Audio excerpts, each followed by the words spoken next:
தாவேக தலைவர் விஜயின் சுற்றுப்பயணத்திற்கான வாகனம் தயார் நிலையில் உள்ளது. இது குறித்த விவரங்களுடன் செய்தியாளர் வினோத் கண்ணன் இணைந்திருக்கிறார்.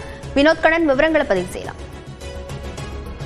தமிழக வெற்றி கழக தலைவர் விஜய் அவர்கள் இன்னும் சில தினங்களில் தமிழகம் முழுவதும் தென் மாவட்டங்களில் சுற்றுப்பயணம் மேற்கொள்ள உள்ளார். 2026 ஆண்டு சட்டமன்ற தேர்தலை முன்னிட்டு அவரது சுற்றுப்பயணம் நடைபெற உள்ளது. அதற்காக தீவிரமாக மாவட்ட செயலாளர்கள் மற்றும் தகவல் தொழில்நுட்ப அணியினருடன் ஆலோசனை கூட்டத்தில் தமிழக வெற்றி கழக தலைமை ஈடுபட்டு வரும் இந்த நிலையில் அந்த கட்சியின் தலைவர் விஜய் சுற்றுப்பயணம் செல்வதற்காக ஒரு சொகுசு கேரவன் வாகனம் ஒன்று புதிதாக வரவைக்கப்பட்டு தற்போது அந்த வாகனம் இந்த கட்சியின் தலைமை அலுவலகத்தில் நிறுத்தி வைக்கப்பட்டுள்ளது.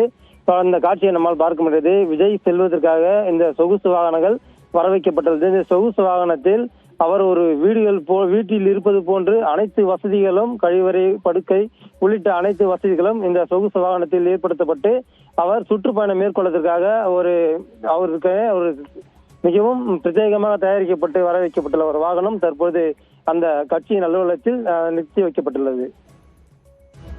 விவரங்களுக்கு நன்றி வினோத் கண்ணன்.